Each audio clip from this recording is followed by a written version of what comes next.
thank you everyone for coming tonight to celebrate the 2025 seniors for Peabody High School Boys Lacrosse.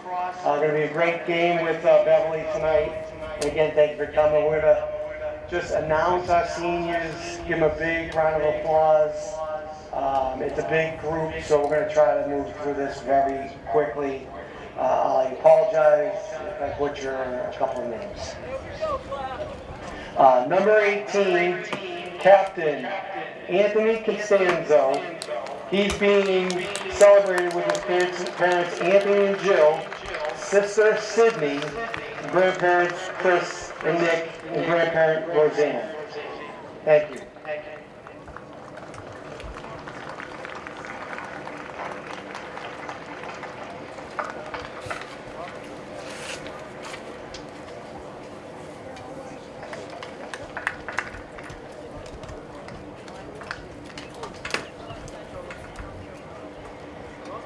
Our next senior, number 1, Owen Brennan. Owen's being celebrated tonight with his parents, Pat and Jen.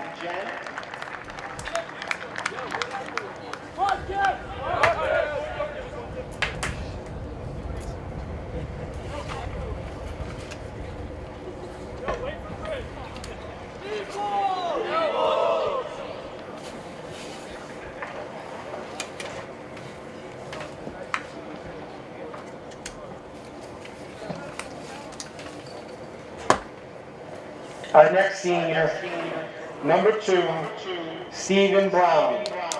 Stephen brings up tonight with his mother Ian and grandmother Jill.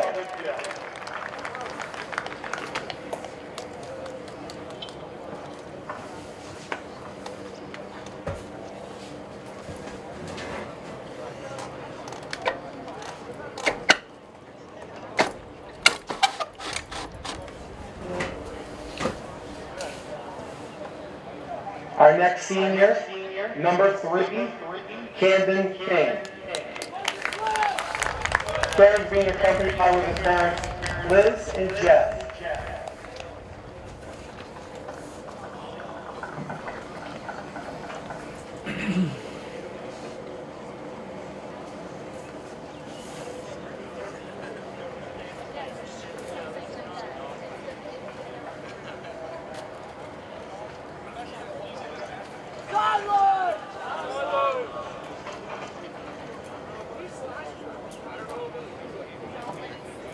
Our next senior, Mike Gomez, number 9.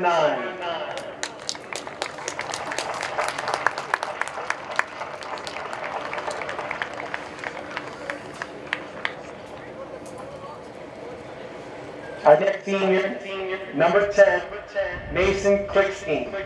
Mason's being celebrated with his parents David and Athena and grandparents Robin and H. And the rest of the crew.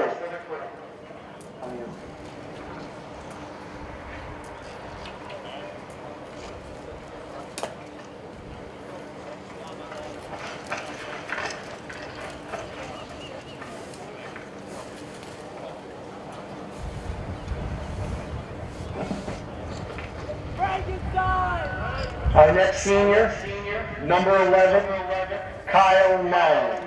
Kyle being celebrated with his parents David and Robin.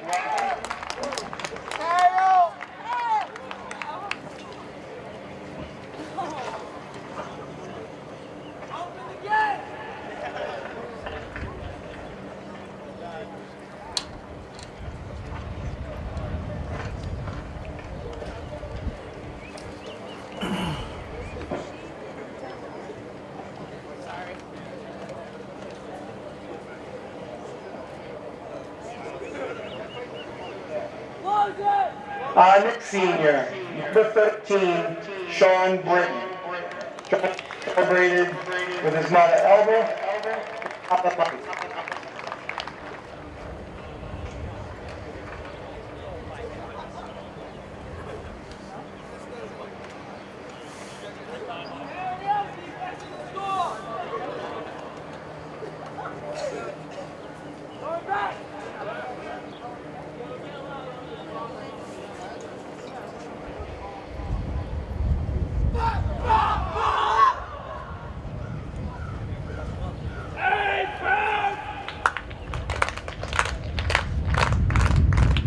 Our next senior, number 17, Tyson Higgins.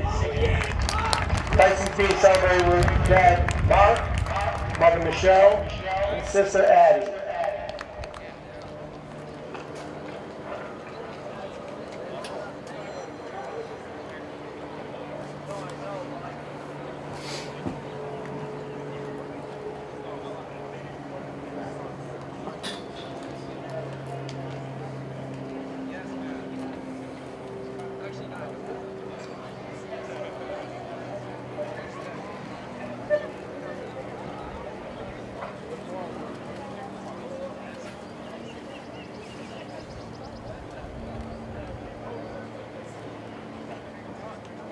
Our next senior, number 21, Joe Vaz. Joe's being celebrated by his parents, aunts, uncles, cousins, his girlfriend, and hopefully his younger brother will come out too, Matt.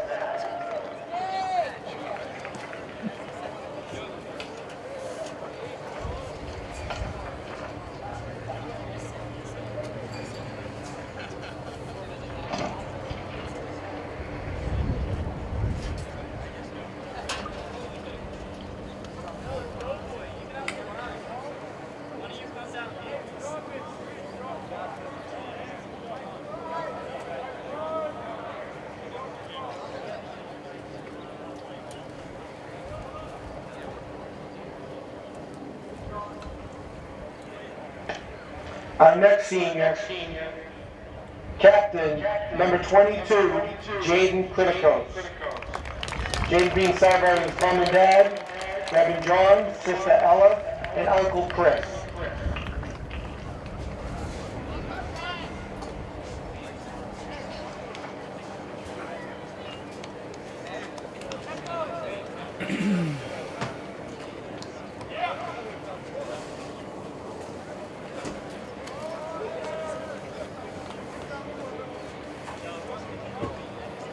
Our next senior, number 23, Eric Cunha.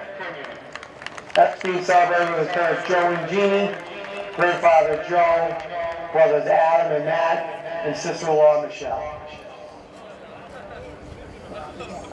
Yeah.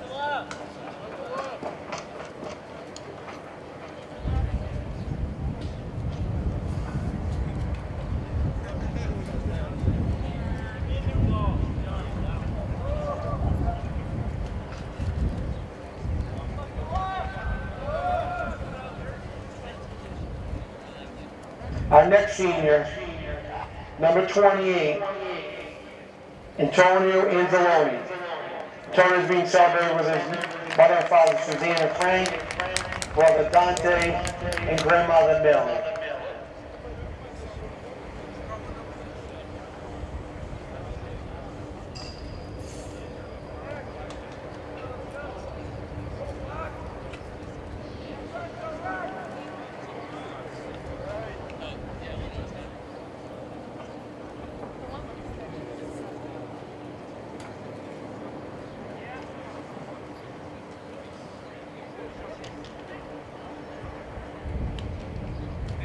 Our next senior, number 31, Jason Holden. Jason's being celebrated with his parents Jill and Kevin, sister Alex, aunt, and grandmother Judy.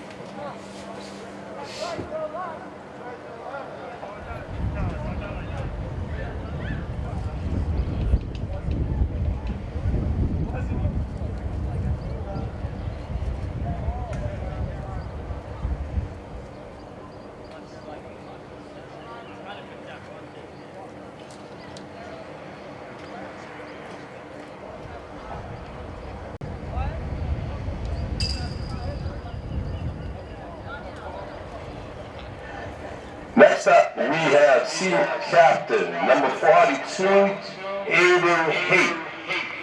Aiden is joined tonight by his dad, Matthew, mom, Debbie, and his brother, Cameron.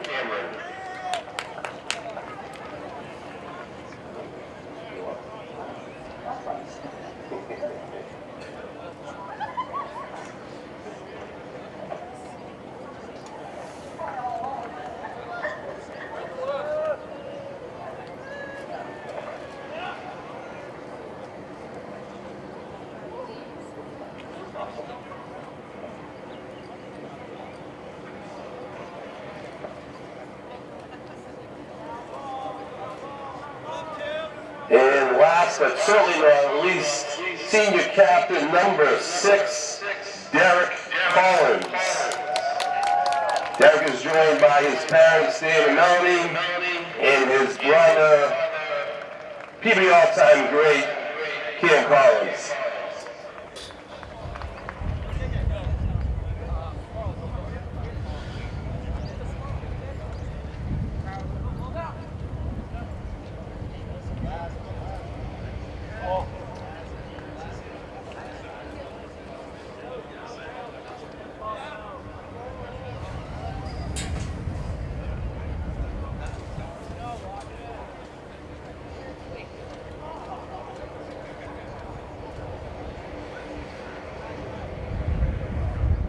We have one more player we want to make sure we have join us, senior number 5, Kyle Ndenu.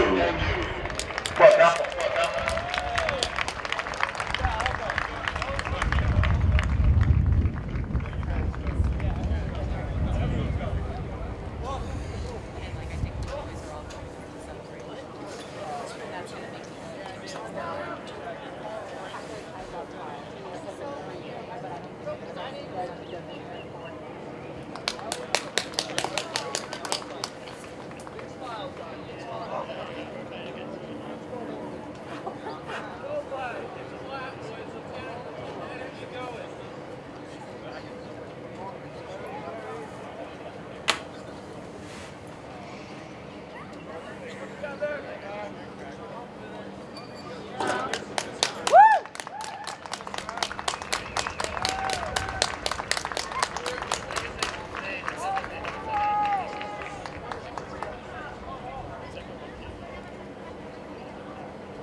Good afternoon, ladies and gentlemen, and welcome to Peabody Veterans Memorial High School for this Northeast Conference boys lacrosse matchup between the Panthers of Beverly and your Peabody Tanners. I'm Matt Smith, and tonight I am joined by Hall of Fame legend Coach Kevin Holden, who is joining me in the box because my first choice was unavailable.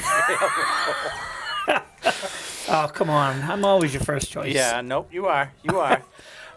So the Tanners come into tonight's matchup 6-8 on the season. Beverly Panthers are 2-10, and just before we came off the air, Coach and I were talking that. What did you say, Kevin? They need to win the last 3 games, including this one, correct, to make the tournament? They need to win 3 out of 4. 3 out of 4, and we will go over who that schedule is as the game goes on. So opening face-off, that happened quick. Yeah. Beverly wins the opening face-off, so the Tanners will start on defense.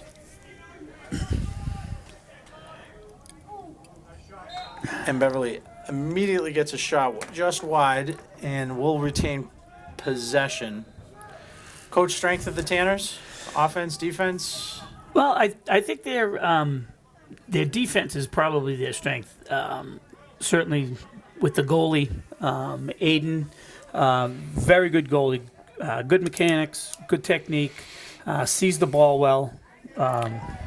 He's kept them in a lot of their games. And as you say that, he makes a fantastic one-need save right there. And I noticed, every time Sylvia News comes out with their lacrosse stats once a week, he is always in the top 5 in save percentage. So definitely Aiden Haight is the backbone of this team. Yeah, they do give up a lot of shots. So quickly out of the gate, Tanners have at least 4 shots, 4 offensive possessions here. And Tanners are unable to get control of the ball, even on that save by Aiden. He makes another great eye-level save. There we go.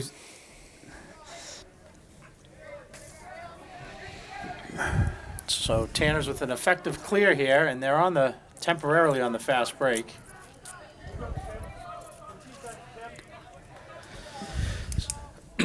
So offensively, Tanners, for the most part, have been led by Jaden Kritikos, who I know recently given out by you won the MVP of the Danish Cup. Yes, he had a really good game against Fenwick. I believe he had 5 goals. And there's a push by the Panthers. So, and also tonight, senior night, and I believe we will try and mention all the seniors' names. There are 18 of them. Yes, ladies and gentlemen, you heard me right. 18 seniors that were honored just before the game tonight. Nice. Stephen Brown. And Stephen Brown with the first goal of the game with 9:48 left in the first. So Stephen Brown, the other significant offensive threat for the Tanners. Yeah, Stephen's biggest asset is he is fast and he is tough, and he gets a lot of shooting opportunities. You'll probably see that here tonight. Oh, they're out of Beverly's out of the box, not called before possession.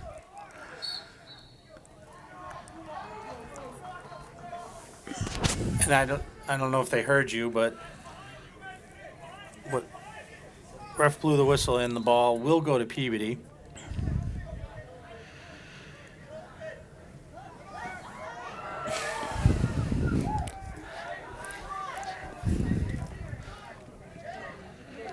So we do have a live mic on the camera, and you can probably hear some of the fans in front of us on that dodge right there, where Beverly completely whiffed. So the Tanners have Ipswich, Pentucket, and Essex Tech left after tonight. And as Coach said, need to win 3 out of 4 to qualify for the tournament, at least with the 10 wins. Ooh. That shot off of a Panthers helmet, and they will pick up the ball. So Beverly, who has struggled, who comes into the contest, like I said, 2-10, and has really struggled at goal keep, and has really been looking high and low, and finally found really a non-first-time goalie in Lucas Carboni. Run it up, Aiden. So as you can see, Tyson Higgins is their main player to help clear the ball. He's a good long stick defenseman with good handle and a good sense of the game. And if I remember correctly, occasionally he plays man up. Yes, he plays offense With the man long up. pole. Yes, top middle. So Tanners will slow things down a little bit here to get set offensively with the ball in Kritikos' hands. Loses the ball, and it is picked up by Beverly, who comes out running quickly to Anthony Barra. Nope, I lied. Number 8. Colby Melionic. And we'll get the ball to Talon Rafter, and they will settle as well. Beverly's record a little bit deceptive. They've lost a bunch of games by 1 and 2 goals, including to your Tanners in overtime about a month or so ago. Oof.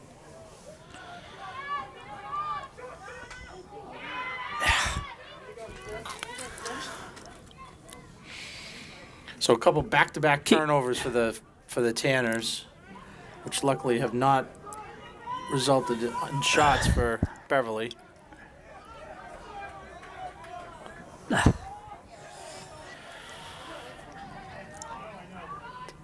Both teams still having a little bit of trouble controlling the ball here.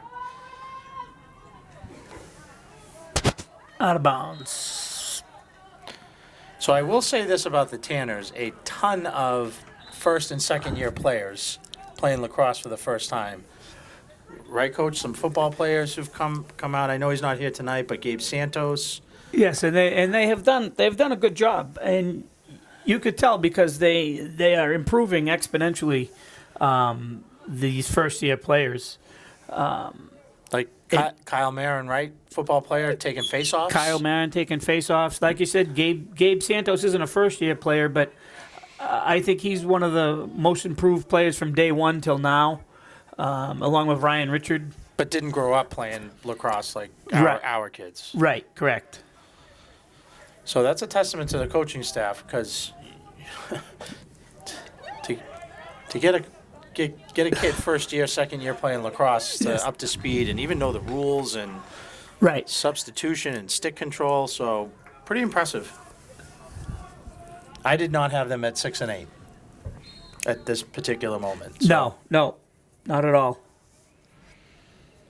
And they've hung tough with some teams here too, and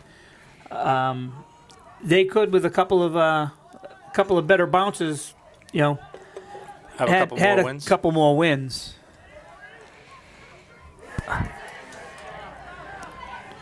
So, But it's like you said, they have a lot of new players, and patience isn't their virtue, yeah. especially on the offensive end. They look to go. So Beverly out on the break and immediately dropped the ball, but Beverly retains possession. Talon Rafter cannot get the shot off and is immediately swarmed by Peabody's defense. And Tyson Higgins comes out with it, gets it to the goalie, who throws it away on the clear. So turnover Tanners, back to Beverly. So at least in the early stages, with 4:40 to go in the first quarter, it's going to be a turnover game, and who maybe has the least amount. Hopefully that trend doesn't continue.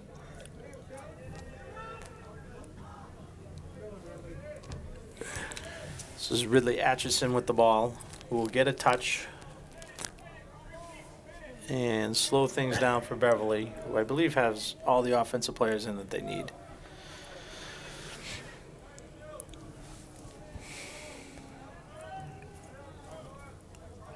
Oh, good play.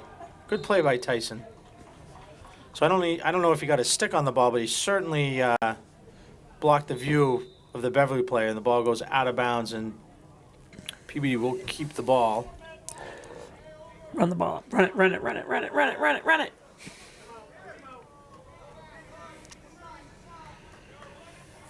No. So we got to get this over midfield. What's the time?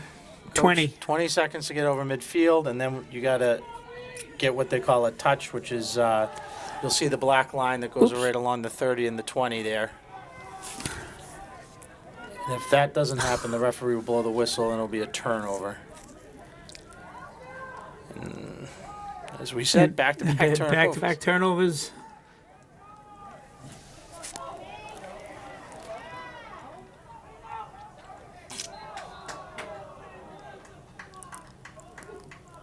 And you call him out of bounds?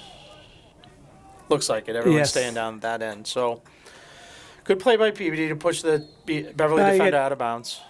You got 2 balls on the field here. We got all kinds of stuff going on here.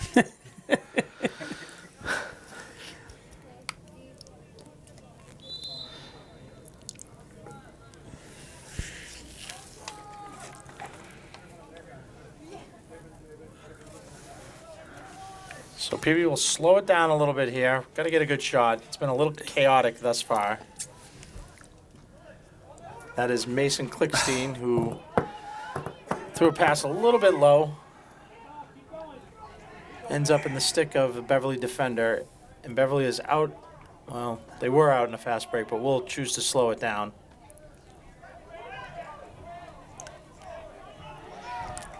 And that is Anthony Costanzo with a nice takeaway check. Kind of a little Cut out. underrated player, I guess.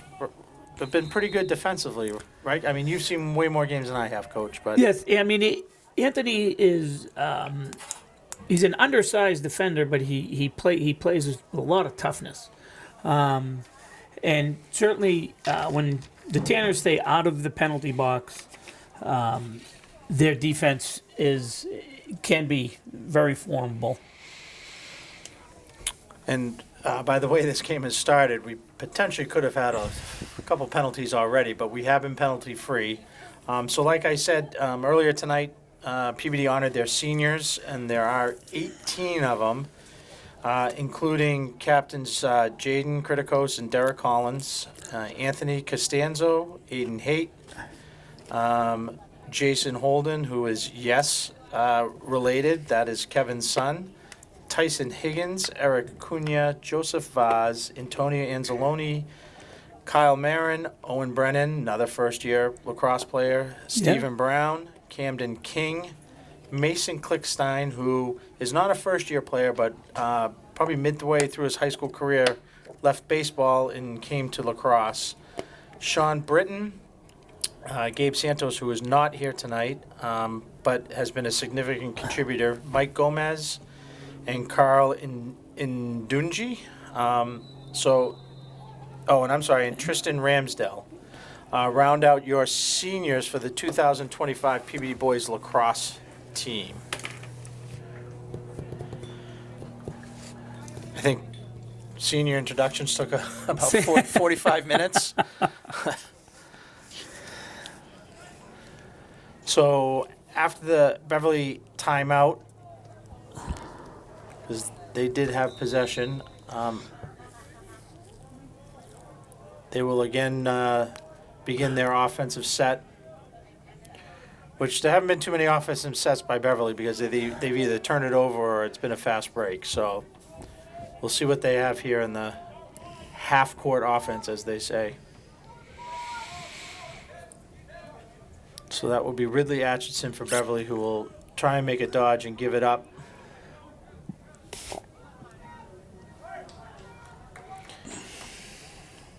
To number 12, Connor Wallace, who is probably Beverly's biggest offensive threat, and actually in their first win against Salem had 10 goals. And the crowd clearly does not like that, the officials call and whose ball it is. He initially called it Beverly ball, and now I don't. Apparently, he's saying Peabody ball. And is Peabody even on sides? I see kids everywhere. Oh, come on, run, Derek, run. You got Tyson. Yep. And there he is, There you Tyson go. Higgins on the clear. Oh, so tough pass, but right idea. Oh, Jason Holden keeps the ball in bounds. Okay, so when my kids played, I wasn't allowed to talk about them on the air, and you're not allowed to talk about Jason. I'll give Jason all his props. You can criticize him at dinner. Can I criticize him on the air? No.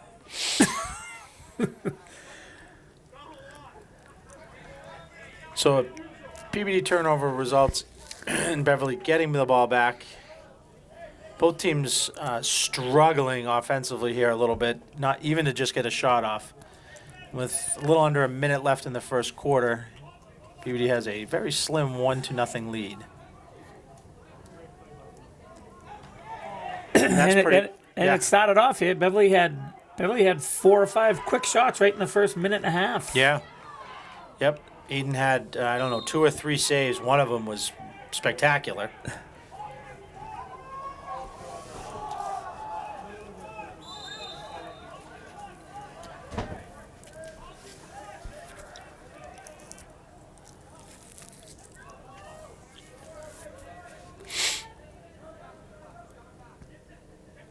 Peabody's defense, I mean, they're getting Beverly is getting shots, but only a couple have been on net. Most of them have been not even close. Oh. And as I say that, Number 16. Beverly's George Frost scores.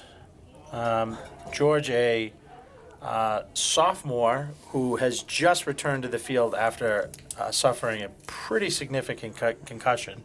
So, good for George. And that evens the score at 1. And With the 10 clock- seconds. 10 seconds left. So, Eric Cunha will take the face-off for Peabody. And we have a Violation. violation Beverly. on Beverly. Looks like they may have moved a little bit early. Come on, move the ball up. Mason, you got 5 seconds. Oh, he got tripped and no call. I'm stunned. So Mason Klickstein gets tripped, loses a stick, loses the ball, and there is no call, and the clock will run out in the first quarter. And after 1, it is 1-1. And as we were talking about earlier, Peabody doesn't need to win 3 out of their next 4, this game included, with games against Ipswich, Pentucket, and Essex Tech. I don't know anything about Pentucket. Maybe you do. I do not. But Ipswich is playing well. They just beat Essex Tech yesterday 9-4. And Essex Tech is having a good year. yes, they are playing well. So currently in your power rankings, your Tanners are ranked 37th in Division 1 with a record of 6-8. So still the chance of a playing game, but would be better off getting in the old-fashioned way with the 9 wins, because Lacrosse, they do not play 20, so they don't need to get to 10, they need to get to 9. Unfortunately, and this, it seems to be the story every year that we were fortunate enough to make the tournament, is your Division 1 lacrosse consists of, and I'll just do the top 10. Lincoln Sudbury, BC High, St. John's Prep, Andover, Acton Boxborough, Concord Carlisle, Westford Academy, Winchester, Xaverian, and Bishop Fian. So, as it is every year, if you're fortunate enough to make the tournament and win that preliminary game, your next round is against one of those. Yeah, it's been St. John's Prep. Yeah. who was on an unprecedented run of 4 state championships in a row. And if it was anybody else but John Pinchon coaching that team, I'd be upset. But one of the good guys in coaching in lacrosse and Coach Pinchon deserves everything he gets. So we got a kickball, I believe, on Peabody. Yep, it'll be Beverly ball. So let's see if either team can get a little something going here offensively, preferably Peabody, but we'll see.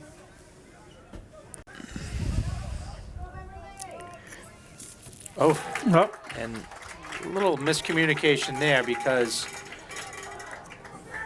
George Frost again basically walks in untouched. Scores his second goal of the game. And I believe I saw Costanzo there grab his jersey to indicate that that was his fault, but there was definitely a miscommunication there. Would you agree? Yes, absolutely.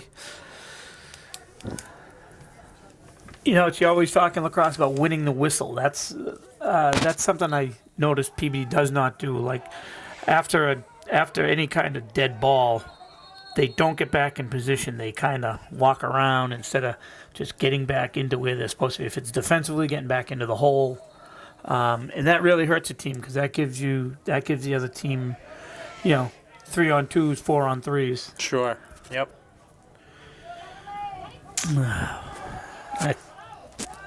They got to clean up that clear. They're just there's the impatience part of the impatience part. Yeah, that's what you would call an unforced error there. Just not a good pass at the shoelaces and couldn't be handled. Not anything that Beverly did. So again, Beverly will be methodical here in their setting up their offense.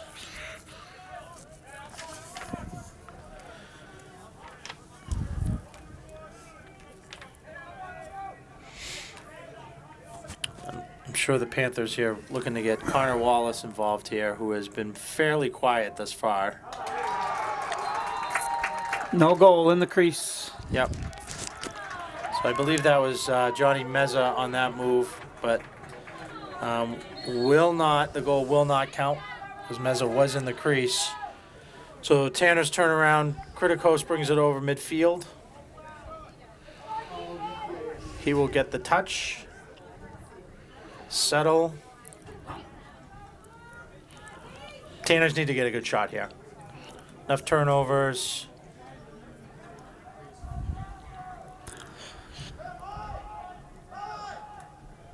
They need some more off-ball movement.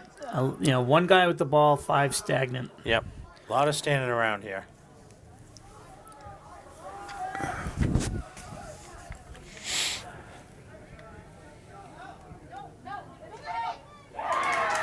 There's Stephen Brown's speed.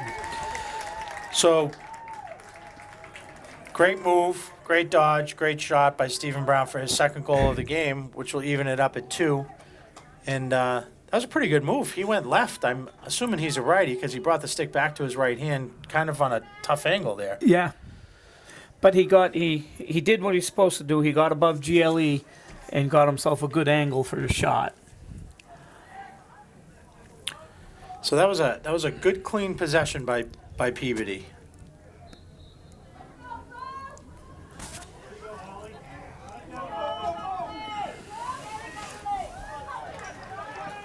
And there's Tyson Higgins with another ground ball. Okay, good. Oh, come on, Anthony. Threw the ball. So another turnover by the Tanners.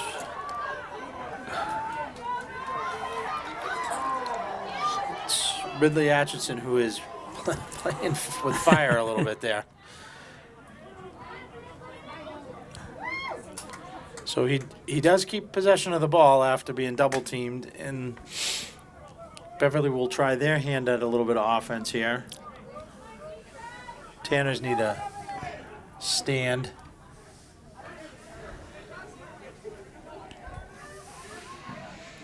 So again, scores 2-2 with Stephen Brown accounting for both of Peabody's goals and George Frost accounting for both of Beverly's goals.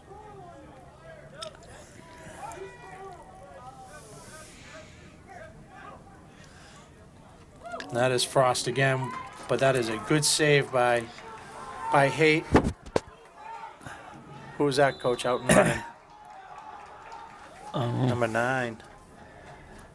Who was that? Mike Gomez. Mike Gomez showing a little bit of speed So there. I was going to say in the first quarter, I know he wasn't here for senior introductions, but Gabe Santos is number 7, and I did see him in the first quarter, and he's right here in the huddle now. Oh, But these new uniforms, the Tanner, not new, but the Tanner City uniforms, a lot of guys do have different numbers. But it does look like Gabe.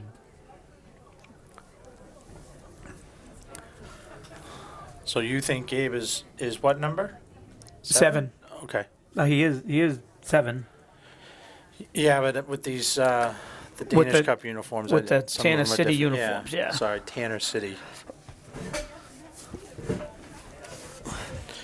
So Peabody, with the timeout after a pretty good clear, coaches will gather and what are we looking at here in the huddle, Coach? What's being talked about? Well, I think they have to get a couple things on. They got to get Kritikos going. I mean, he's a good. He likes to dodge from the top. He has a good outside shot, but he's not afraid to take it into the middle either. They have to get, like I said, more off-ball movement, getting that second slide away. Because if they're going to be all about, dodging, going one-on-one, and they don't get those backup slides out of the way, then, they just play right into Beverly's hands. Yep. So teams will come out of the timeout with it is Peabody's ball. And it appears that Stephen Brown will start this offensive possession with the ball in his stick. Looks like he's joined by Collins, Holden. Kritikos. Who's that in the crease? Oh, Anzalone. That's 28. and Vaz in the back at the X. And here is Kritikos with a shot and a save by Rebound. Carboni. Ball down. All right. Bounces around. Ends up in a Beverly Panthers stick. Ball down again.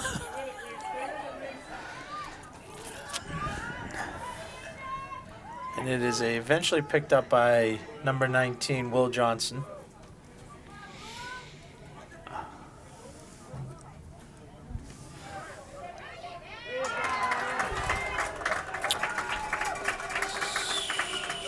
So that was, is that 12? 12. Yep, there's Connor Wallace with his first goal of the game.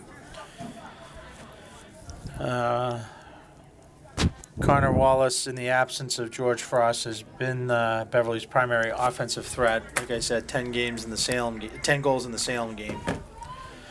So that gives Beverly a 3-2 lead with 7:51 left in the half.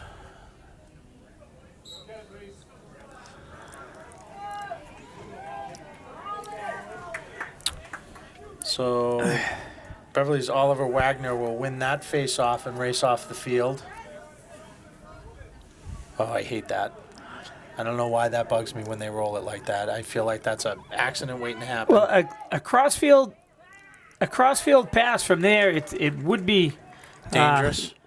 Just the glare of the sun coming out of the shadow, crossfield. Yeah. Give it up, Antonio. Give it up. Sun is tough on That's this it. field at this time of day. Separate, Mason. Separate. Ooh. So that is Mason Klickstein, who gained a little bit of control there and will settle the Tanners down. And Kritikos will go to work here. Gives it up to Brown, who will shoot and score. Great goal. Natural Hattie. So Brown with his third goal of the game, second of the quarter. And that brings the score to 3-3. So good possession there. Kritikos dodge, took a double team, gave it up to Brown, who was in a one-on-one situation, and what do you call that? Shot it at the goalie's feet and one-hopped it in. So good job by the Tanners.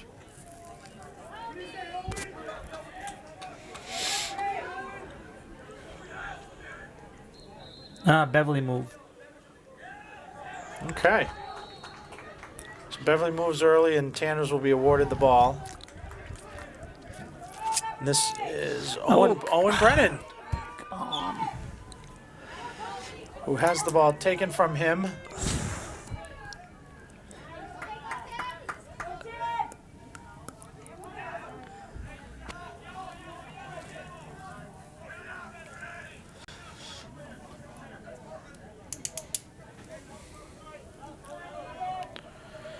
So a little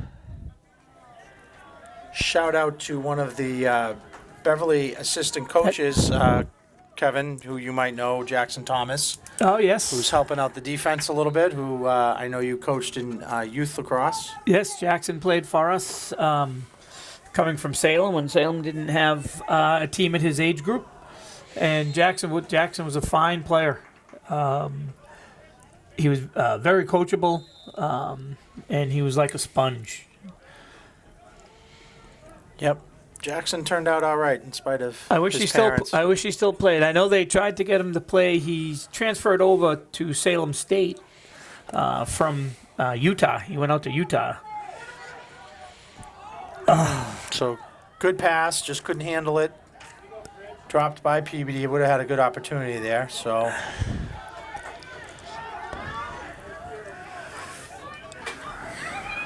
And the ball is carried over again by Will Johnson for. It's a for push him out of Beverly. bounds, Yeah, Derek. had him, double him. Oh.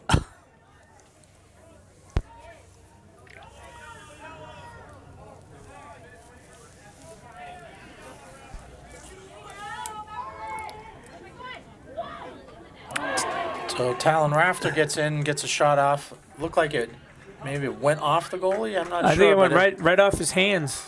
But it went up high, and there was a race to the end line, and that ball will go to Peabody. That's interesting. so Peabody wins the race to the end line, according to the referee. So a break for Peabody here, because I'm not so sure that was accurate, but we'll take it. And we immediately throw the ball away on a diagonal pass. By from trying to the make a diagonal 40-yard pass. Yeah. Even I saw that, and I don't know anything about lacrosse.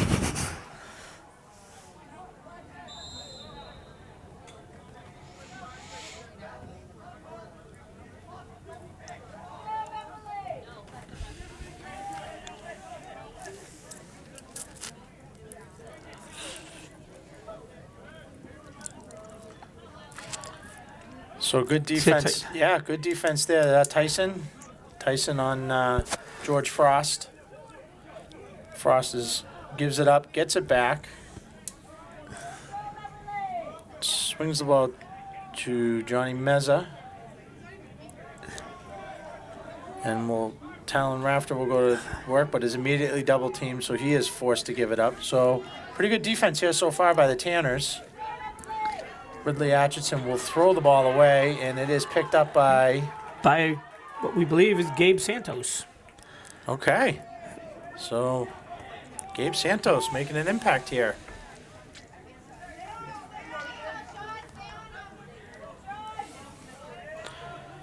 So a little under 4 minutes left, and we are tied here at 3 with goals by Frost and Wallace for Beverly, and all 3 goals scored by Stephen Brown for your Tanners.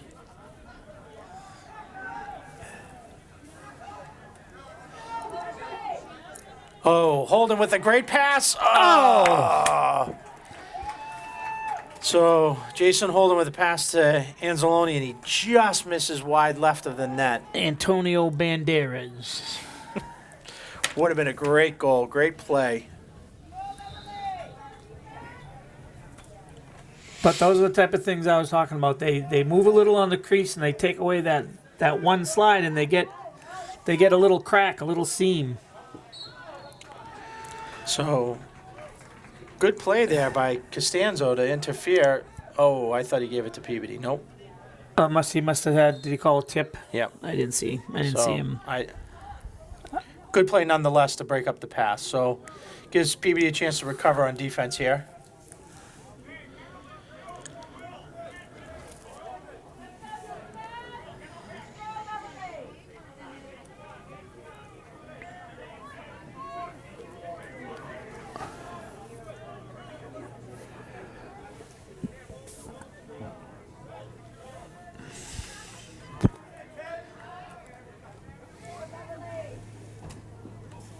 That's goalie.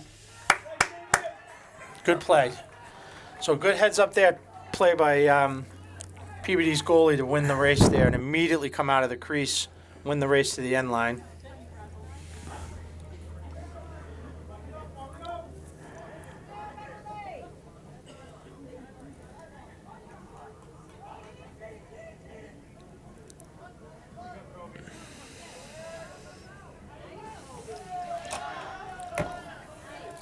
So Peabody settles, Kritikos in particular. Give it up to Klickstein. Tanners could use a goal here. Put a little pressure on Beverly. Get the lead back.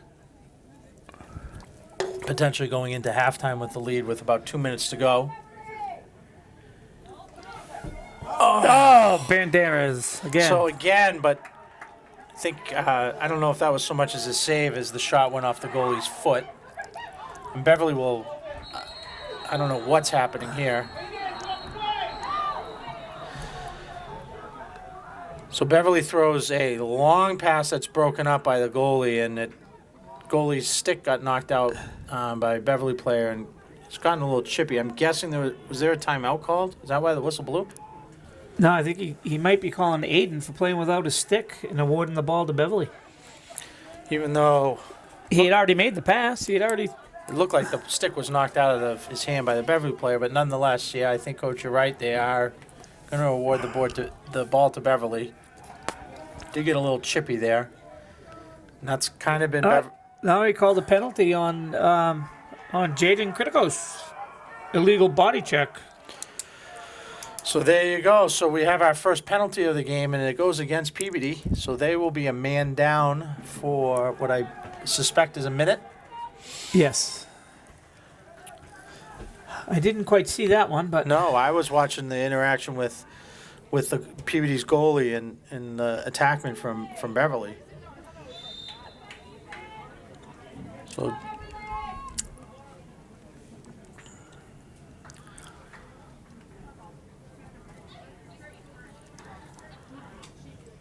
So Frost with the shot. It goes wide left. Tell you what, he's got a pretty good shot.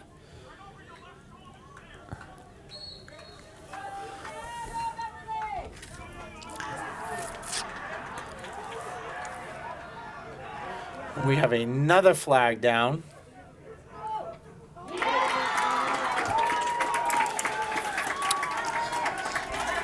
And Beverly scores on the man-up situation. Talon Rafter with his first goal of the game.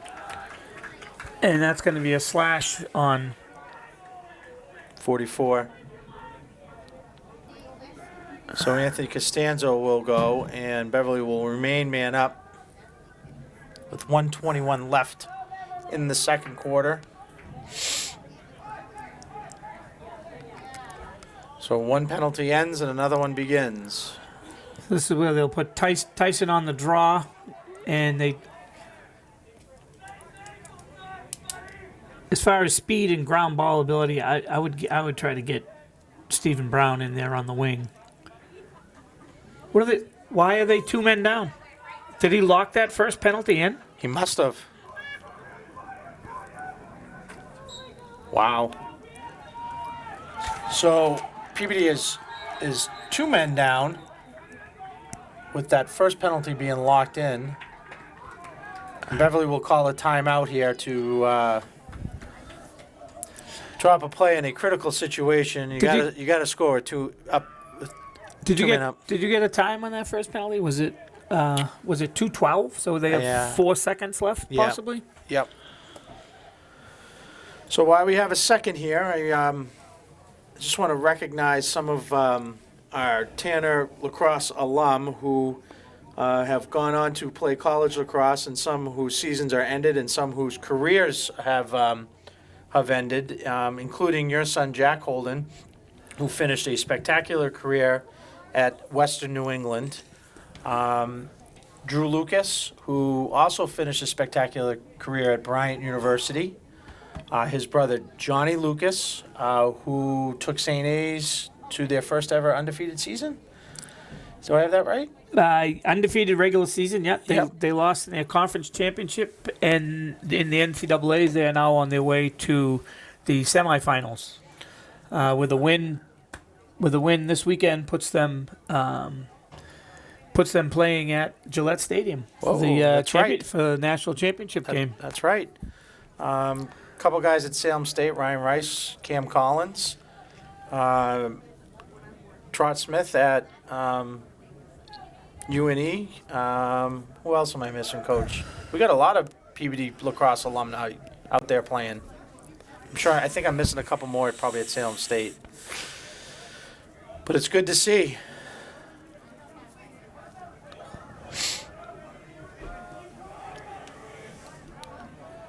All right, so out of the Beverly timeout, Tanners will be 2 men down for what we think is about 4 seconds, maybe 5 seconds.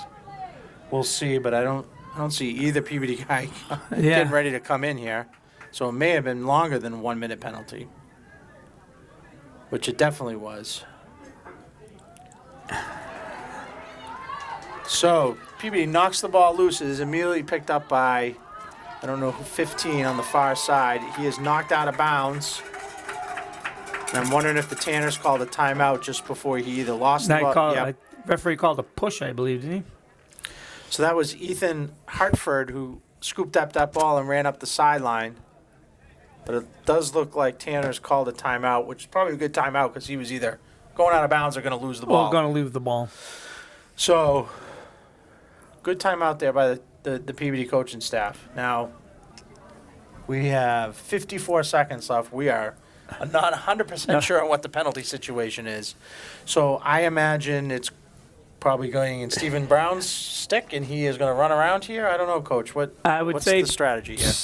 Put it in Stephen Brown's stick. Get him down the alley. Use your whole 10 seconds. Come in the box through X, and keep the ball behind. You don't want to be fooling around with the ball up at the 35, 40 yard line because Beverly picks you, then boom, they have fast break. Yep. So you utilize your speed here with Steven. And then, like we talked about before, the other guys have to move. The other guys have to move around because Beverly's going to automatically try to. Well, here they're going to lock off and try to triple team. And they are shutting off the other attackmen. Shutting off all the. And see that was not a good decision. So that immediate pass is made, and Beverly will pick it up with 43 seconds left. And try and get a score here right before the half. Beverly is up by 1, 4-3, and there is the shot and the goal by Beverly with a 2-man advantage, and I can't quite see that number, but it looks like it's Connor Wallace, number 12. So Beverly with their 4th goal of the second quarter stretches their lead to 5-2 with 31 seconds left. So costly. 3 what? 5-3. What did I say? 5-4? 2. 5-3. Costly penalties here by the Tanners in a 2-man down situation. And during the season, that's what has gotten the Tanners into some trouble. Penalties at bad times.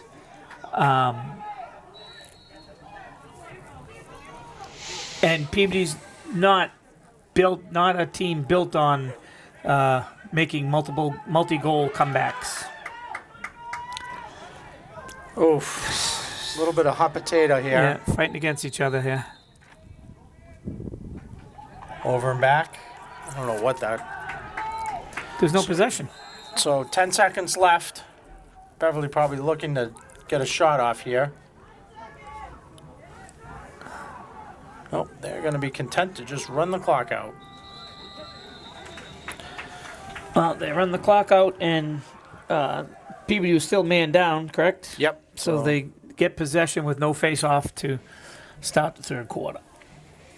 So at the half, your score is 5-3. Beverly Panthers over your Peabody Tanners, and we will be back shortly.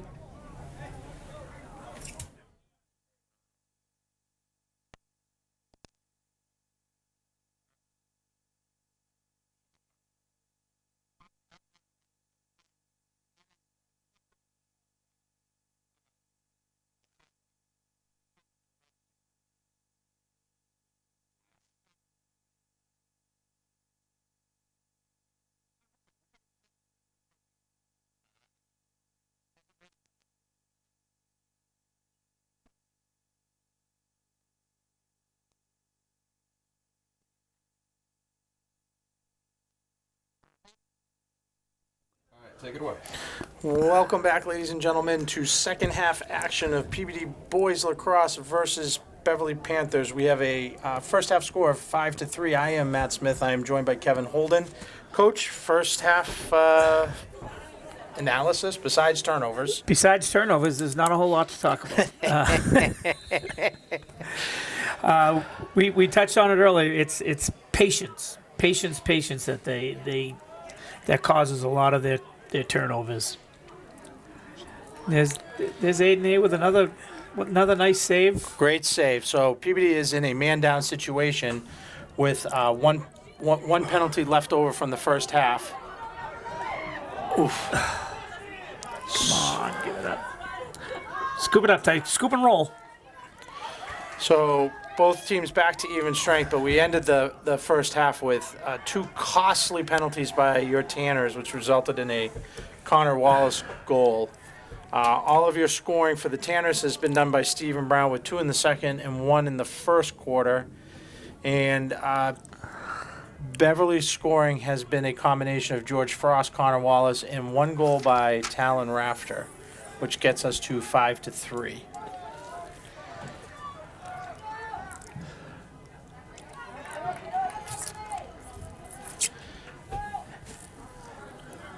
So neither team playing a really clean half of lacrosse. Both teams with a significant amount of turnovers.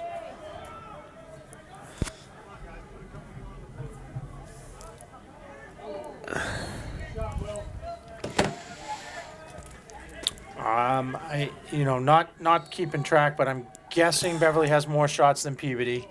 Not a ton on net, so I guess technically they're not shots. But I would say offensively, Panthers a little bit more time on offense. And they're starting to settle it down now. They're starting to get into their little groove, into feeling a little more comfortable with the ball on their stick. Yeah, George Frost with a couple of hard shots, just not on net.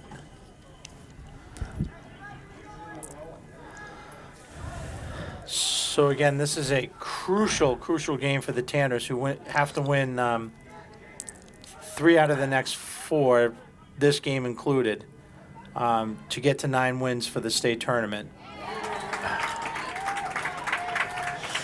And there is a Beverly goal, number 21, Ridley Atchison, with his first goal of the game. Yeah, that's defensively, as we talked about. They have a lot of first-year players. They're swinging at sticks instead of confronting and taking the body and stopping the guy's forward progress. They're just not moving their feet and swinging at the stick and ultimately giving Beverly an open shot. So the first meeting between these two teams resulted in a Peabody win in overtime. And Beverly has really struggled this year with a couple of wins as of late, but Peabody knocks the ball loose with pretty good defense there. I know some of the Beverly parents looking for a penalty, but I think that was pretty good. Picked it up and turned right into the defender. So Collins will take the pass, get the touch, bring it back out.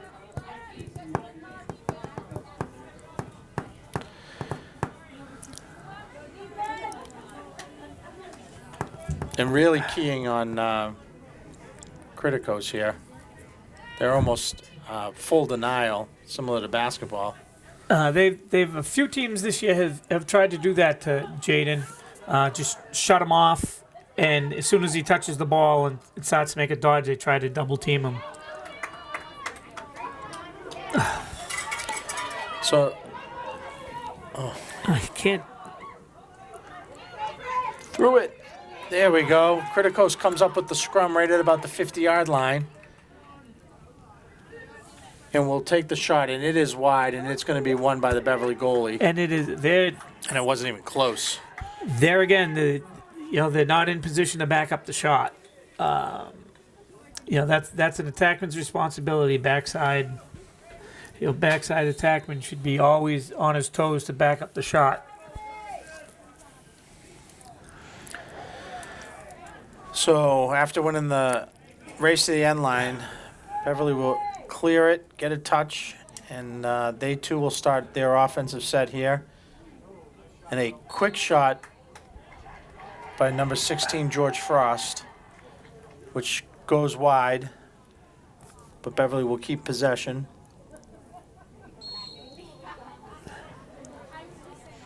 Critical defensive set right here. To your point, Coach, I'm guessing the Tanners can't afford to go down 7-3. That's No. not enough offensive firepower there to get back into that. So a huge defensive set right here.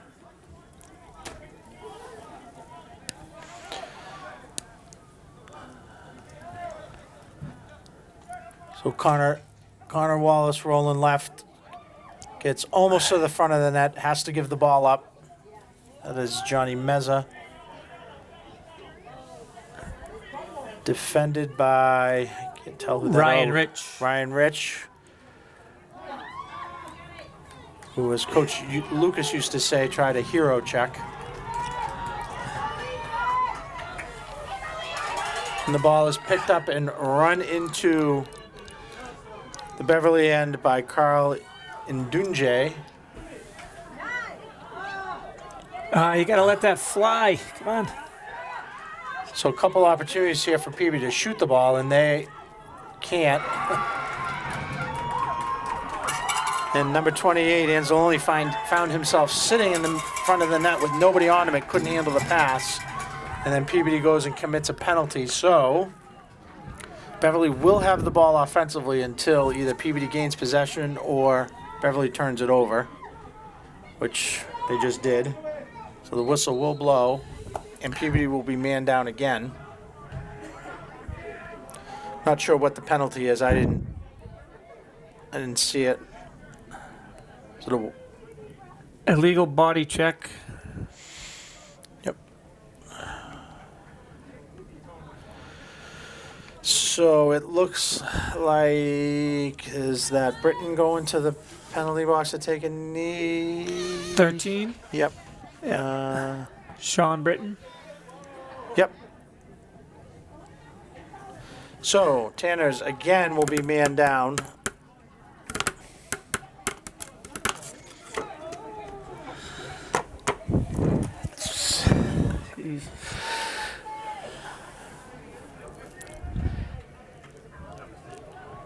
So with 6:30 left in the third quarter, Beverly with a 6-3 lead and in a man-up situation, looking to stretch this lead.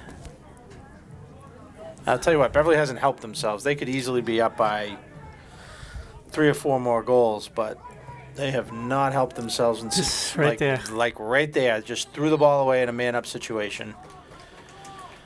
And that wasn't anything particularly difficult.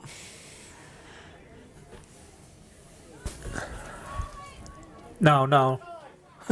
I thought he was going to Gilman it. No need. So goalie tries a 40-yard pass to Collins in midfield, and he's immediately swarmed.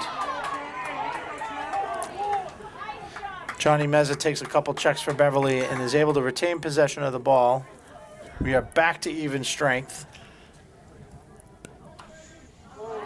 Naden Haight with a great save on his knees. He will, as Coach Moak used to say, pull a Mexico and throw it the full length of the field. Beverly's goalie immediately picks it up. I'm not sure what Aiden was thinking there, but Beverly goalie will do the same. This time Meza is able to run it down and keep it in bounds. So both goalies playing a little catch here. And Tanners are definitely caught sleeping, and they dodged a bullet right there because George Frost was standing all by himself. And luckily shot that ball wide, and he probably could have taken it in closer to the net, but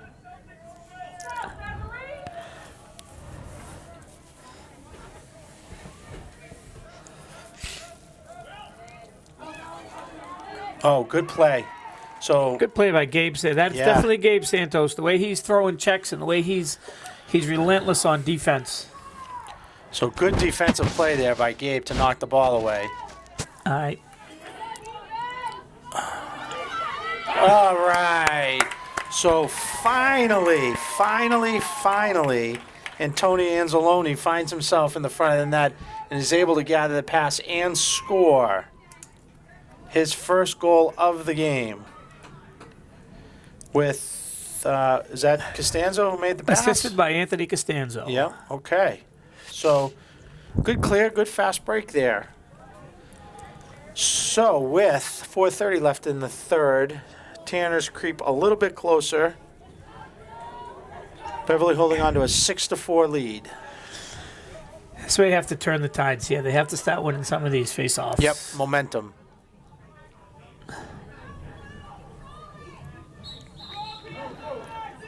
So, Coach, in your opinion, more important, a good face-off guy or a good goalie? Oh, boy. Good goalie. Yeah. Without a good goalie, any run-of-the-mill shot's going to go in. If you had both, that's certainly a Yeah, you talk about momentum. You get a goal, then you go to the face-off circle and you lose possession. That's kind of deflates you. So it's pretty close, but goalie has the edge in terms of importance. Oh, so pretty good move there by Criticoach. Just couldn't hold on. Little scrum in the front of the net. It is kicked out, and it's going to be picked up hopefully by Collins, who will settle and get the ball to Brown.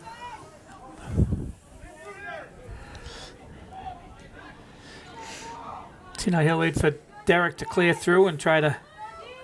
Yep, he goes around Gold and shoots and scores. So, Stephen Brown with his fourth goal of the game. And Tanners find themselves down 1. So, I think that was probably 1 minute in between goals there. So it's now 3:32 left in the third. And Stephen Brown gets his fourth goal of the game. So Gabe Santos here, a little bit of a momentum changer late to the game, and is now in the start in defense and has kind of wreaked a little bit of havoc here.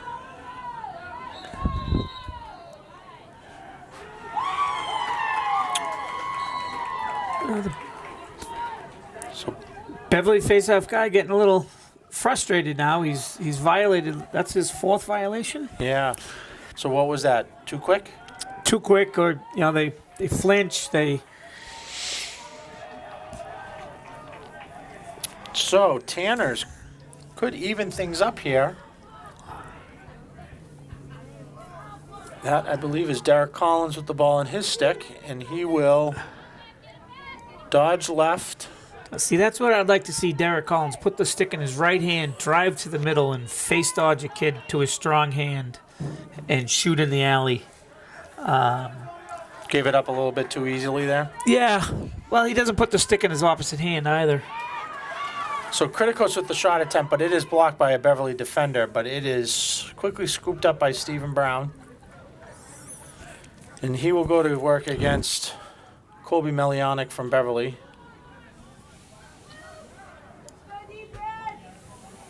Colby, who is an outstanding hockey player for Beverly. A lot of hockey players on the Beverly team. Oh my goodness, how is that not called? So, Criticos with the high shot, kind of an easy save for the Beverly goalie. Yeah, he had a track all the way.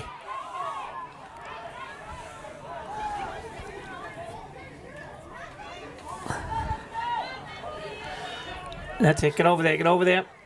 So, Beverly responds. Meza gets in and scores on a kind of quasi-fast break. So Johnny Meza with a nice little move there. And Meza gets his first goal of the game. And Beverly goes up 7-5 with 1:53 left in the third quarter. And Tanners with a little bit of momentum there, and then kind of give up the that was fast just break. another miscommunication on defense. They didn't have the numbers. It was 3-on-3. Peabody will lose the face-off and get a penalty, which will be a push in the back. Even I could have called that. And Tanner's better be careful. He might get another flag here. Things getting a little bit chippy.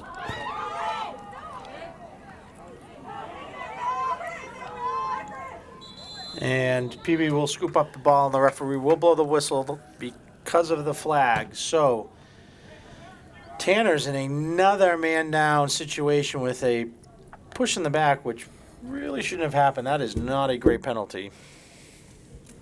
I believe the referee just called illegal body check, which is a 1-minute penalty, which Locked in? does not not locked in. Okay.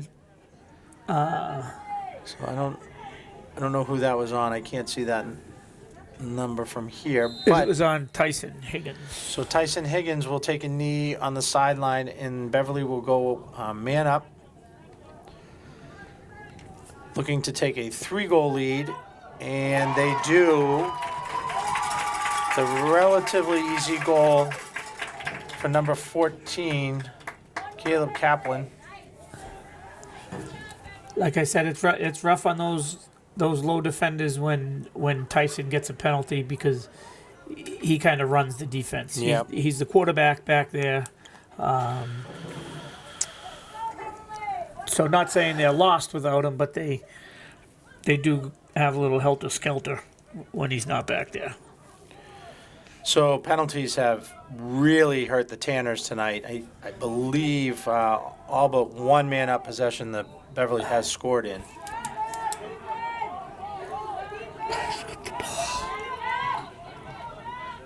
So Beverly will gain possession off the face-off and struggle to keep that possession. Having a little bit of trouble getting it over midfield, but do.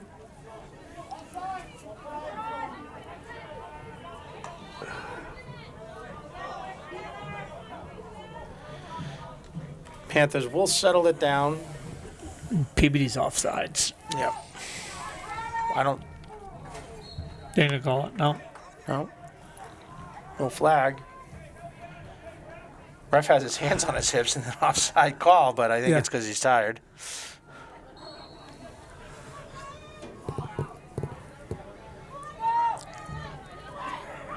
Side. Sleep on whistle for. I don't know. What did Coach Lucas used to call those? Mom goals? Yeah. So ball in the side of the net. Referee calls the ball dead. And, Try to feed the middle when it's not open yet. oh, that's a trip. Oh, my goodness. So things definitely picked up here physically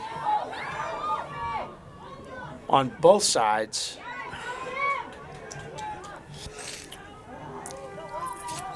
And that will end the third quarter. So after 3, Tanners trail your Beverly Panthers 8-5 with a 3-goal third quarter for Beverly, with goals by Atchison, Meza, and Kaplan, and for Peabody, goals by Anzalone and Brown. Brown with his fourth goal of the game. And I don't know, is he your best offensive player? Kritikos has been held in check thus far, so give Beverly credit. Yeah, they're making Jaden Kritikos work for everything he's able to get. But Jaden has to be more patient. Like we said before, that's not one of their strong points. They have to get Derek Collins more involved. The attack. They're seeing Antonio in the middle, number 28. But I think they're trying to force it into him a little bit too much. Yep. So on the other side, Vaz and the other kid I'm not supposed to talk about have to get more involved offensively. So since you brought it up, tonight is senior night here in Peabody, and Tanners with their fair share of seniors, and they include Jaden Criticos, Derek Collins, Anthony Costanzo, Aiden Haight, Jason Holden, Tyson Higgins, Eric Cunha, Joseph Vaz, Antonio Anzalone, Kyle Marin, Owen Brennan, Stephen Brown, Camden King, Mason Clickstein, Sean Britton, Gabe Santos, Mike Gomez, Carl Indunji, and Tristan Ramsdell. So 18 seniors in all. They were honored before the game with their family members. Good luck to all of you, and whatever life brings you after Peabody High. Right now, we got a game to get back into. So, fourth quarter about to begin. And right now, the Tanners have to look for discipline. They have to stay out of the penalty box. They have plenty of time. 3 goals is certainly not an unsurmountable lead. But they have to pick their shots. Yeah, turnovers and penalties have killed the Tanners tonight. And to their credit, I don't think Beverly has a single penalty tonight. And They do not. so, thus far, they have been the more disciplined team.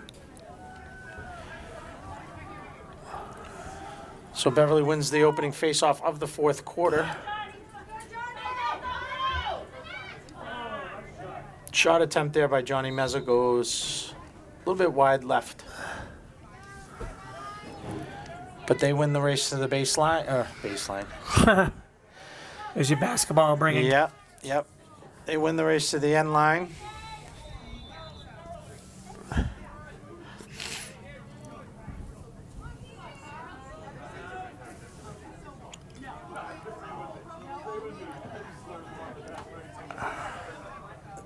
And that is Ridley Atchison. Oh, good save by Aiden Height. Oh, pushing the back. That's not a penalty. There With we possession. go. So Beverly draws. Now be good with it. Yep. Be good with it, Aiden. That's not unless we come up with it. Yeah, so the situation was this, a push in the back by Beverly, which drew the penalty.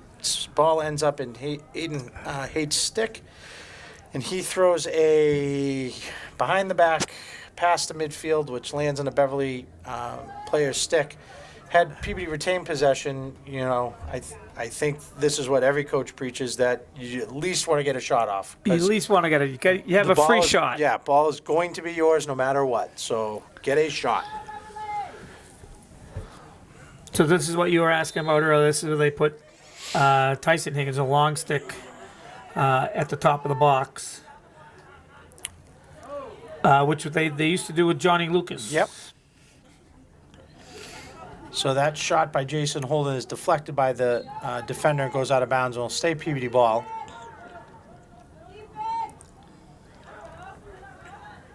And again, He doesn't have shot there. so the pass goes into the middle of the field to Anzalone, who gets the shot off, but it wasn't very strong. And again, they try and get it to him. It goes over his stick. It is picked up by the Beverly goalie, who then throws it to midfield. And it is eventually picked up by Tanner defender. So both goalies struggling a little bit here with the clear. Beverly's back to even strength. So, I guess technically it was a shot, but not Peabody really doesn't get a shot attempt in that man-up possession for 1 minute. So the Tanners will try again here with 10 minutes left in the fourth quarter. Again, your Tanners need to win 3 out of the last 4 to qualify for the state tournament under the 50% rule. There is always... See, there they are trying to feed that middle again when it's Not just there. there's no passing lane there. That's the impatience we talked about earlier too. So a little bit of a fast break here, but Criticos pulls it back out. I'm not sure why he did that. Why? And he will fall, but draw the penalty. So I think he may have got away with that a little bit. I'm not sure that was a penalty, but we'll take it. And the Tanners will go man up again.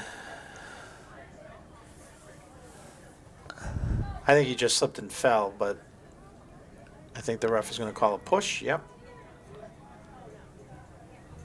So 30-second technical. That will go against Kobe Melianic, I believe, who will take a knee.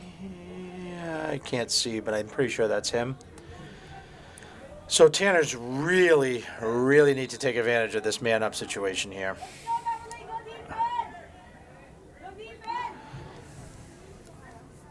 Beverly up 8-5. So this is a crucial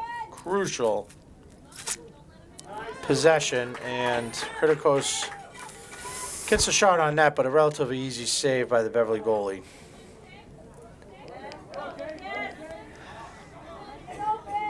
Who throws it basically the length of the field, and it goes into Hate Stick, who turns around and throws it the length of the field again.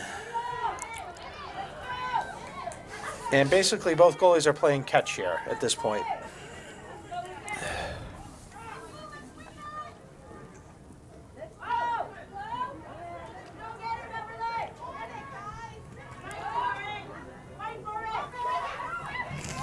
So after all that, Beverly will retain possession.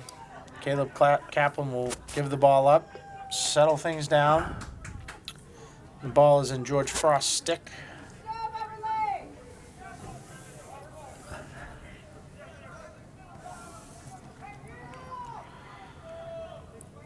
So I'm sure, because of all the people that are listening to this broadcast, don't realize that the Celtics are up 18-13.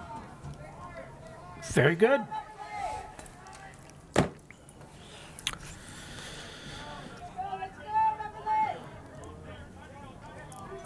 All right, so pretty good defense here so far by the Tanners, and forced Beverly into not a great shot. Pretty easy save for Haight, who makes the easy pass out to Collins, who will get it over midfield. I feel like I keep saying this, but another crucial possession here for the Tanners. And Derek. Yeah, Derek did a little, I don't know what that was, hesitation move, and went left, shot left, and he scores. So, with 7:33 left to go in the game, Tanners crawl within 2 goals. Score of 8-6, Beverly leads.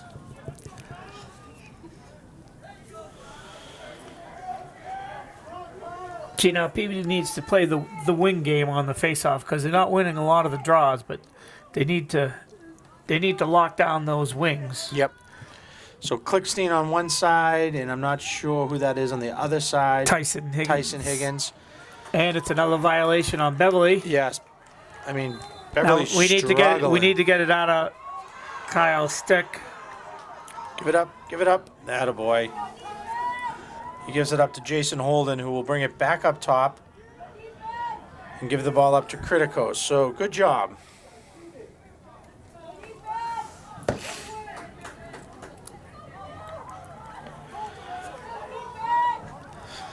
Here comes a double. Anzalone with the goal. All right. So, Anzalone with his second goal of the game. And brings the Tanners within 1. So with 7:06 left in the fourth, Peabody trails by 1 goal, 8-7. So it's actually pretty impressive that they're even in this game based on turnovers and penalties. Turnovers and penalties. See, now Derek will move down and kind of tighten up on this guy. Costanzo can't win the race to the loose ball, but it looks like Beverly. Yeah. Thankfully, Beverly can't pick up the ground ball either, and it looks like It's got to be out of bounds. Jeez. something because It's in the student parking lot. Yeah, entire Beverly bench jumped backwards. So indeed, it was out of bounds. So Beverly will have the ball on the sideline. Connor Wallace will. Now we call for another tight defensive stand by the Tanners. Not to give up anything crazy, and No penalties. no penalties. So George Frost, number 16, with the impressive kind of cross-body shot there. It was nice placement on the shot also. Aiden had him, the goalie had him baited to exactly where he wanted to shoot, and he snuck it by him. So George Frost with his third goal of the game brings the score 9-7 in favor of Beverly with 6:33 left. So that's what you didn't want to do if you were the Tanners. You needed a defensive stop there. So still pretty significant amount of time left, but all right. So ball's kicked out there by Marin, who I don't know if he tripped over the 30, but he took out the legs of the Beverly player. Oof, that was ugly. He's up. I can't believe Tim Harrington from Beverly got up from that. Kyle's a truck. He was moving too. So I'm not sure what the whistle was. I think it was a push on Beverly. Kyle Marin got pushed from behind. Okay, so I think after he lost possession of the my ball. So goodness, Beverly player was 5 Yeah, yards it's off. offsides, and the referees the missed referee's it. still. I mean, that wasn't even close. So Kritikos with the shot, nice save by the Beverly goalie, and Beverly gets away with a blatant offside. Will retain possession and bring it into the Peabody zone and throw it away. Immediately throw it away. That is a coach's nightmare right there with 5 minutes and 46 seconds left, up 2 goals. Yep, in basketball we call that time and situation. Yep, it's just not enough patience for the attackman to clear. He would have been wide open. So that was actually a good cross-field clear to Higgins, who will switch places with Collins. And not sure what Peabody's doing. I mean, it's only 2, but they're not exactly lighting the scoreboard on fire, so they got to go here. Another save by Carboni, which results in a semi-fast break here for Beverly, who can't hold on to the pass. It is rolling around. Looked like another push in the back there, but without possession. Nope. It'll be a timeout, Beverly. So, with the Beverly timeout and 4:52 left in the fourth, Beverly leads 9-7. Woof. So not the cleanest lacrosse game I've ever seen in my life, that's for sure. That is for sure. Like you had mentioned earlier, it might be the team with the least amount of turnovers. And credit to both goalies, even though they've made some questionable passes, each of them have made some pretty impressive saves Pretty as well. impressive saves, yes. So again, your Tanners stand at 6-8. Next 3 games, I think they're home against Ipswich. Away. Ipswich is away on Friday. Ipswich away on Friday, Pentucket, and then finish up the season against Essex Tech. And they got to win 3 out of these 4, but with the 4th game having 4:52 left in it. So if they're going to win this, they got to play with a little bit more urgency on offense and play smart on defense. Yeah, sorry, Coach. So here they're gonna have to pressure the ball, and they're gonna have an early second, early third slide. And I'm not sure why they would wait till now. I mean, they should have been pressuring this whole game, because it's not like Beverly has a lot of good ball handlers. Yeah, I mean, they have as many turnovers as the Tanners at this point. So we'll see here. Beverly starts their offense. There's that slide you talked about. They will spin it around to X. He's met there. Oh, so Ridley Atchison with that sort of jump shot. And Haight with a great save. And Tyson will make a spin move, lose the ball temporarily, scoop it back up, get pushed out of bounds. Timeout, And Peabody. a timeout by Peabody just before Higgins is pushed out of bounds. So, good job by the coaching staff there to get that timeout. Because that's certainly a position they couldn't give up right there before they even had an opportunity. Yeah. Yep. So 4:10 left in the game, fourth quarter. Peabody trailing 9-7. Peabody goals 4 for Stephen Brown, who has been quiet here in the fourth quarter. 2 goals by Anzalone and a goal by Derek Collins. Beverly's scoring includes 3 for Frost, 2 for Wallace, Rafter, Atchison, Meza, and Kaplan, each with a goal. That brings your total to 9-7. So, what's going on in the Tanner huddle right now? I don't know whether they're getting Stephen Brown. Stephen Brown has played a little less this half, I've noticed, on both sides of the ball. He's in there now. So they either have to use him. They can't be so fast to try to get the ball into Antonio unless he's wide open. I would like here to go to an open set, take the guy off the crease, and make them slide adjacent instead of sliding from the crease. Because they're 2 dodges up top. Especially Stephen Brown can easily beat an adjacent slide with his speed. So, Tanner's come out of the timeout with possession. He'll swing the ball, Holden back to Collins in the alley. Derek will go to work here against Gold. Kritikos gets a screen from Collins. I hate that because it's always interference. He will turn the corner and it goes off the back of a Beverly defender. And Push. Peabody immediately pushes in the back with no call. And Beverly is out and running with a kind of a 4-on-3. Good job there by Collins to get back into the defense. That was very close to hitting the helmet. Yeah, I think it was a little closer than close.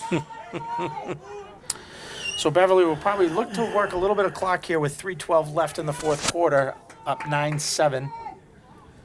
And a little surprised here that Peabody's not pressing a little bit because although, Frost has been pretty good. You want to press and shut off all the adjacents with Tyson because Tyson can be a good takeaway. And Peabody does the exact opposite, and Peabody defenders actually run into each other. And the pass is made to Rafter, who scores his second goal of the game and extends the lead to 10-7 with 2:54 left in the game. So Tanner's with their work cut out for him here.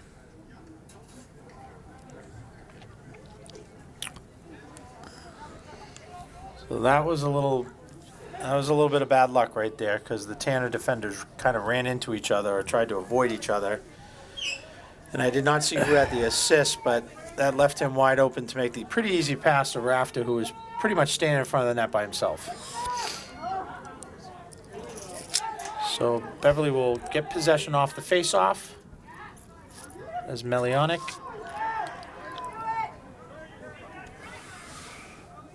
He will give it up to Rafter. Why aren't we doubling here on the shift change? But Rafter splits the defense. Tries to thread the needle to Meza, can't quite hold on to the pass, and Aiden Haight will throw the ball down to the other end, and I'm sure that's going to go out of bounds. So, again, Tanner's with the clear struggles continue here. He must have called it off of Beverly. He just pointed Peabody ball. Oh, my goodness.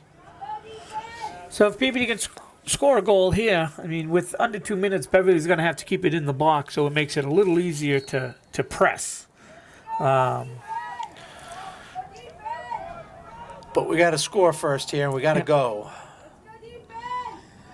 So Peabody gets the touch and then immediately slows it down. Klickstein will give it up.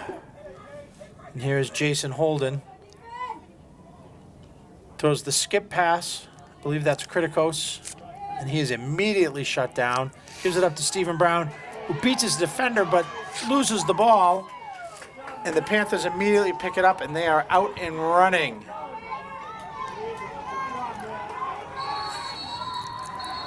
And Beverly calls a timeout to settle things down with 1:44 left in the game with a 10-7 lead. And I won't say impossible, but odds are not good here for your Tanners.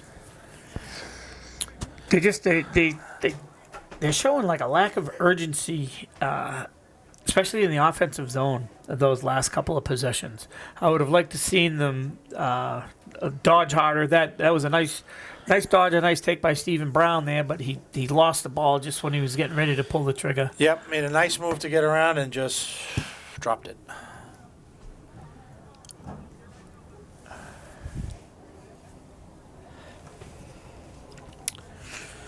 Ooh, so Beverly called the timeout, so they will have possession coming out of this timeout. And explain to me, Coach, under 2 minutes, you're up. You got to, at some point, if the referees deem you that you're wasting time, you got to keep it in the box, correct? Nope, they have to keep it in the box now. So their best bet is to give one of their speedier kids the ball, either run it across the top of the box, come down into the alley, and come in through the box and get the ball behind an X. Then they want to play a two-man game behind the goal line and keep their middies up. You don't want to give up any. You don't want to give up any silly fast break. You don't want to give Peabody that opportunity. That jolt of adrenaline. Yep.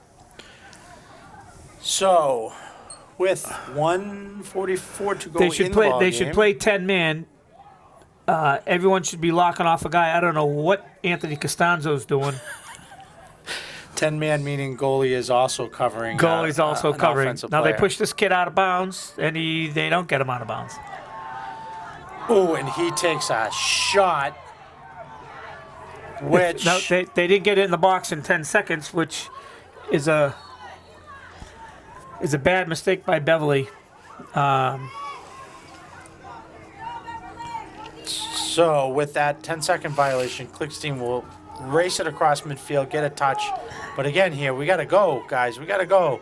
So Derek Collins tries to get to the net. He is shut off, and he will throw the ball out of bounds over Kritikos' head, and that will be Beverly ball. And See, these guys need to realize when they have shot with their offhand, they have to take it. Derek had a wide open shot there, but he chose to try to roll back to his left, to his strong hand. They got to realize they don't always have to make the net explode. It just has to roll over the line. yeah. So good news is Beverly immediately turns the ball over in their end. I think. Oh no! They call that a tip. Wow. I don't know what they.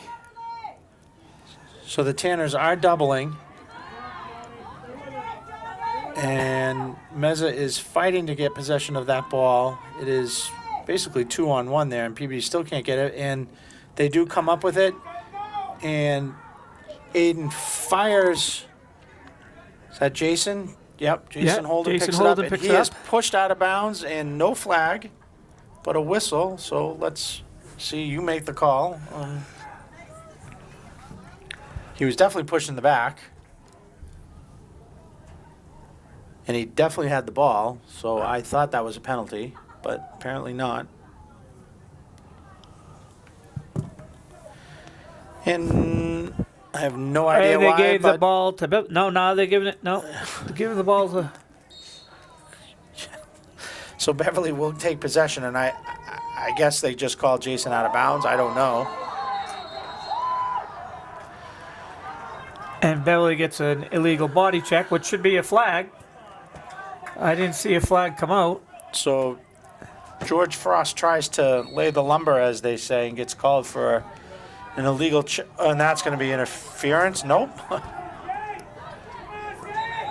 I have no idea what is going on right now. So bodies are flying, flags are everywhere. We have Beverly players trying to separate teammates. I think the end result is going to be Beverly will be in a man down situation here. Man, that's on penalty on Reese Connolly. Number 8, is that who's in the box there? Number 8? It would be Kobe Melionic. I think that's 3. 3 would be Tristan Gold. Either way, Tanner's still a little life here. Down 10-7. Well, 10-7 with 17 seconds to go.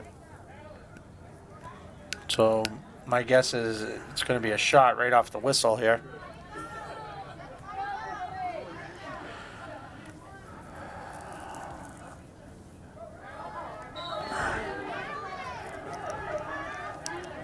Gotta shoot. Gotta shoot. Or not. So Peabody content to just throw the ball around, down 3 goals here.